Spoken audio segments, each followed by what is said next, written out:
દહેગામની અમિતાબેન અમીન નેપાળમાં ગુમ થયા। કૈલાશ માનસરોવર યાત્રાએ ગયા હતા। અમિતાબેન 22 ઓગસ્ટે યાત્રા માટે નીકળ્યા હતા।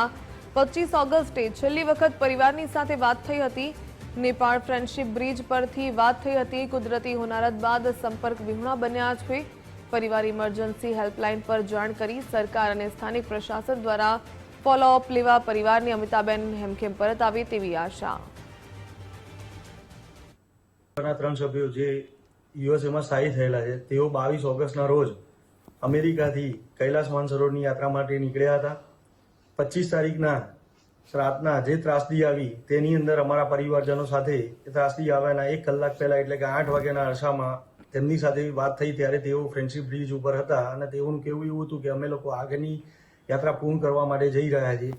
અમારા 3 પરિવારના સભ્યો પૈકી અમિતાબેન અમીન જે છે તે અમારા કાકી થાય છે કે જેઓએ 7 વખત અગાઉ કૈલાશ માનસરોવરની યાત્રા કરી ચૂક્યા છે અને 8મી વખત તેઓ યાત્રા કરવા માટે જઈ રહ્યા હતા।